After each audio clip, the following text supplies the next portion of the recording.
40 through 21. You know why we're here. Let's get to it.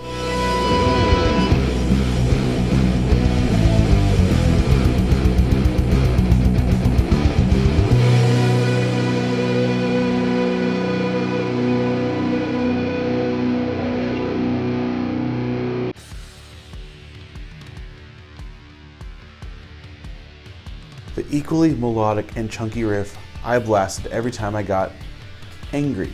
It's crazy going back and looking at all these Megadeth hits that were not on proper albums. This is amongst the best of those.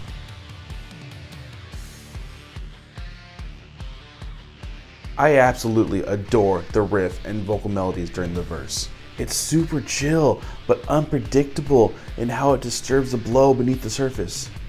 Chaos. It's one of the strongest tracks from Euthanasia that has really been forgotten with time.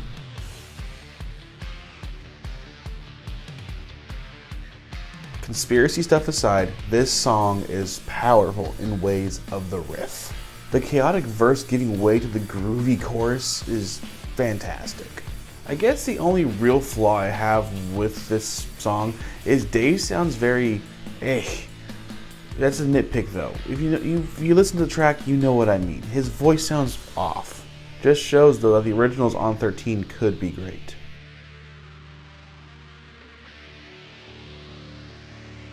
The song most think of when they think of UA, and it's easy to see why. This song is nuts and complex, as well as the much touted thumb style during the solo. Melodic, heavy, in your face, and political. That's what Megadeth is about.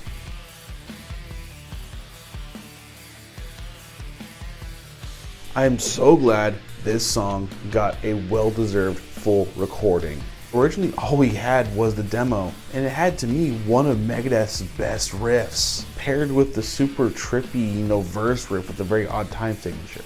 Then the whole finishing solo section is blistering, as well as Dave showing off his mastery of rhythm, which he is not given enough credit for.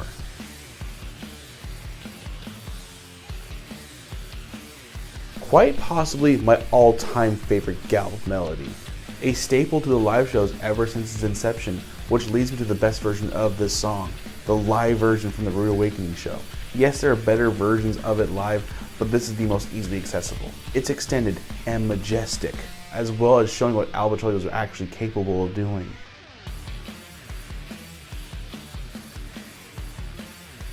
Remember what I said about Bad Omen? Same thing here. I just like the song more, mainly because the riffs are better to me. Absolute perfection.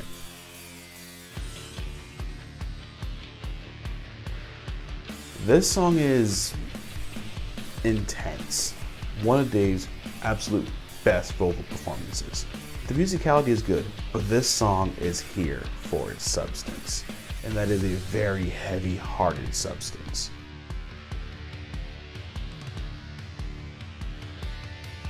First 1-2 combo we've had in a while.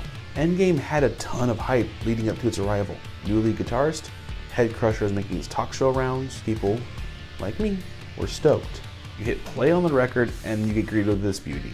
It was staggering with Dialectic Chaos's instrumental. Then This Day We Fight starts. And now, I don't know about you, but if you are having issues with Dark Souls, turn off the in-game music and just play this song instead. I promise, you will win.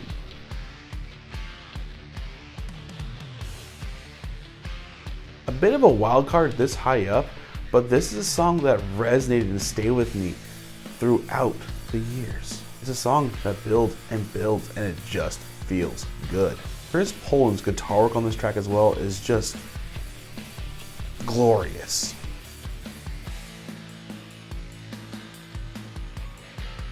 Of all the songs I've ever learned how to play on guitar, this ranks amongst the highest as the most fun to play. The different styles mixed in, the mix of chunk and melody, and just being able to thrash your ass off in the closing minute, the song is a masterpiece. We are entering into the realm of the best, where ranking these songs has reached its absolute hardest. I made some decisions that surprised even me, but I stand by them. Trust me, there's going to be a song in these next 9 that will blow your mind. If you like this content, like I always say, I have the goal of reaching 1,000 subscribers I have these lists going on forward. I have my reviews, a new style. By the time you see this video, I should have my new review from the Offspring's album up, new reaction reviews. I have a new series coming out on Tuesday. A lot of things will be ramping up. If you like my content, please subscribe. Help me reach that goal. Ring the bell. It helps me out, helps us grow. Click like, algorithm, blah, blah, blah. You've heard it all before. Thank you.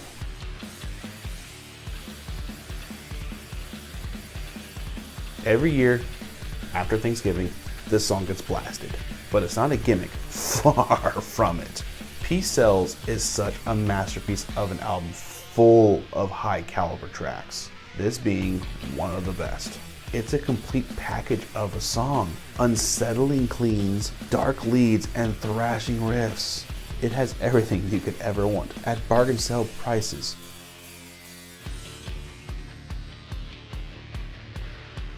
The shining highlight of So Far, So Good.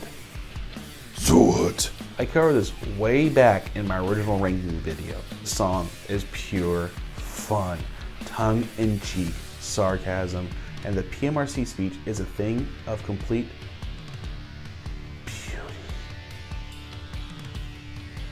Sorry. It hooks you in and does not release you, not until it's done with you. Man, I love this song.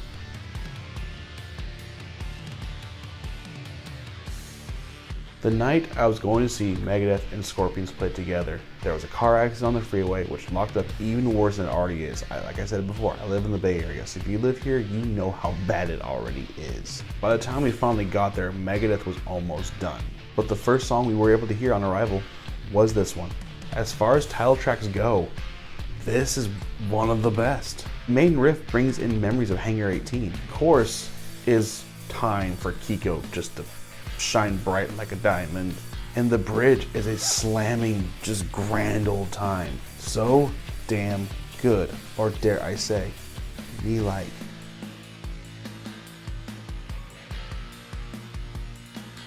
Starting off with the build-up for one of my all-time favorite Megadeth chorus riffs. The addition of literal machine gun snares makes for one of the best songs on Endgame.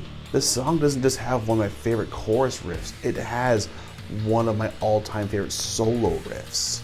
It gets overshadowed by the other instruments, but if you listen, it's there.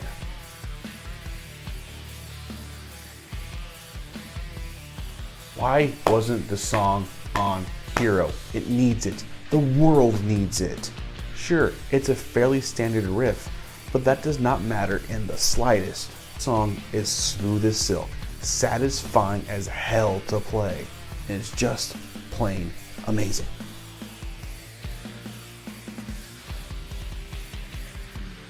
The music video that made me fall in love with this guitar.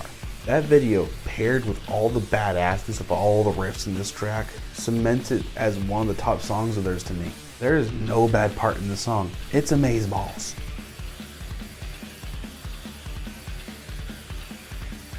Similar in vein to Dialectic Fight, but there are two factors that elevate this higher than its worthy counterpart. Conquer or Die is a much more fleshed out song, and Lying in State is if you have doubts, just listen to the solo section riff. Enough said.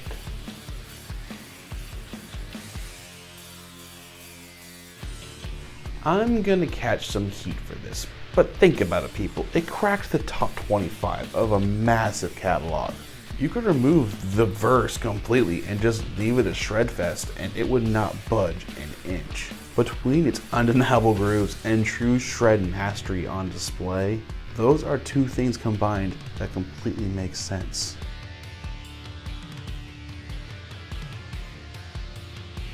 I can't believe this song is so high. I need to reiterate something to you. I got into Megadeth late, remember that. I'm not even 30 yet, I just got 2 more months. I got into them in the late 2000s, right when UA came out and Endgame was boiling up.